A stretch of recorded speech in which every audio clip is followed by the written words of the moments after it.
Сәлем достар, бұл құпия каналы, сіздермен бірге Альфия. Достар, қазір сіздермен өте керемет техникамен бөліскелі отырмын. Бұл техниканы кімдерге жасауға болады?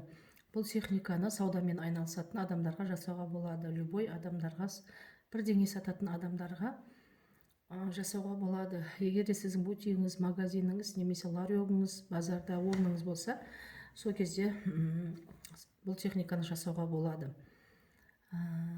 Достар, сіздер ойламаңыздар, бұл магия емес, ешқандай дуалау емес. Бұл тек кешіресіңіз, бұл тек энергияны бөліп, өзіңнің көздеген мақсатыңа жету үшін арналған техникалар. Бұл жерде, мысалға, достар, мен бір пример келтірейін сіздерге. Сіздер базарда немесе дүкенде өте әдемі жемпір немесе куртка немесе көйлек көрдіңіз да, киіп қарайсыңыз. Барлығы нормальный, барлығы керемет болып тұр, бірақ бір жері жібермей тұр. Қатты ұнап тұрса да алғыңыз келмей тұр, өзіңізді бір түрлі жайсыз сезініп тұрасыңыз. Бұл дегеніміз не? Бұл жаман энергия. Жаман энергия, мысалға, базарға, дүкенге түрлі адамдар келеді ғой. Алғысы келеді біреулер, алғысы келіп ақшасы жетпей қалады. Немесе біреулер қатты алғысы келеді, оны ақшасын қимайды. Біреулердің ақшасы жетпейді. Солай қатты қызығып, ол көздерінің жаңағы, қалай айтсам болады, тіл көз сияқты сол жаман энергия сіңіп қалады жаңағы киімдерге да. Сол кезде ол застойный энергия болады. Сол жібермей тұрған энергия, сіздер сондықтан алғыңыз келмейді ол затты. Сол үшін мына техниканы жасаймыз. Бұл техника тек жаман энергиялардан аластайды. Қазір бір ақшаға оқисыңыз, барлығын түсіндіріп өтемін, достар. Ешқандай дуалау емес, діни ма немесе шайтани дұға ма деп біреу жазған, подписчик. Құдай сақтасын, ондай дінге ешқандай қатысы жоқ, достар. Сосын менің жаңағы сауатымды тексермей қойыңыздар. Сіздер менің сауаттылығым маңызды ма сізге, немесе техника маңызды ма? Келсеңіз, берсеңіз деп сөйлемеңіз деп маған неше адам жазған уже. Мен сіздерге барлығын түсіндірдім. Мен чистый казашка емеспін, сондықтан мені қатты сөкпеңіздер. Достар, көп сөйлемей, мен іске көшейін. Мысалға, таңертең келесіңізді бутикке немесе магазиніңізге келесіңіз. Келген кезде сіз, например, кілтпен ашасыңыз да, кілтпен есігін ашқаннан кейін мынандай табалдырықта, порог дейміз ғой, на пороге. Табалдырықта тұрасыңыз да, сол қолыңызға любой номиналды ақшаны аласыңыз. Любой номинал дегенде 2000 теңге, 5000 теңге бәрі жарайды.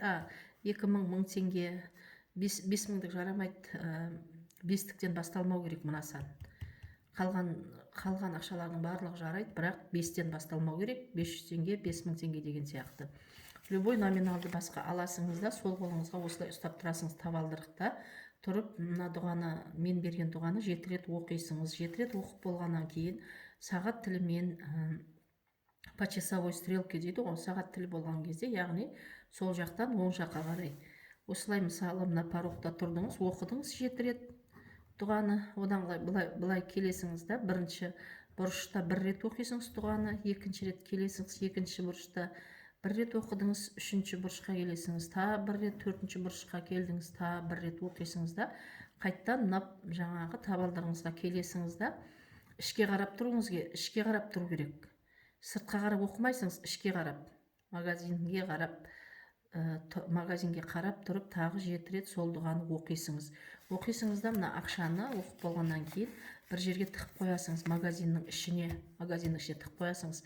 Кассаға тықпайсыңыз, кошелекқа тығып қоймайсыңыз, обязательно магазиннің ішінде тұру керек. Бір затқа орап, коробкаға орап, бір жерге салып қоясыңыз ба, білмеймін, әйтеуір. Бұл 40 күнге жарамды. 40 күннен кейін қайттан осы ақшаны алып, сол жағдайды қайттан, жаңағы техниканы қайттан қайталайсыңыз. Осы ақша бәріне жарайды. 40 күнге эффект болады. Мынау саудаңыз өте керемет жүреді, жаңағындай застойный энергия болмайды. Ешкім дуаламайсыз, қорықпаң.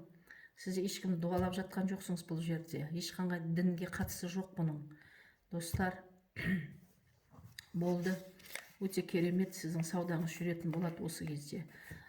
Ал егерде помещениям жоқ, тек мынандай базарда бір тек орын алып ларегіңіз болса, онда ол адамдарға айтарым, мынау мысалы сіздің мынау местаңызда, таңертең келдіңіз, енді местаңызға келмейсіңіз ба, сіздің 2 метр немесе 3 метр местаңыз бар.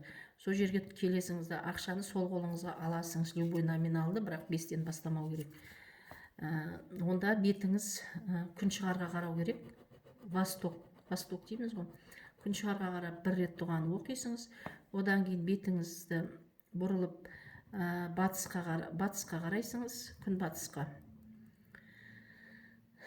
қарап оқисыңыз, одан кейін құбылаға қарап 1 рет оқисыңыз, одан кейін мына север ма не зат, северге қарап 1 рет оқисыңыз дұғаны, сосын мынаны осы заттарыңыздың ішіне бір жерге, осындай ненің астына ма бір жерге тығып қоясыңыз.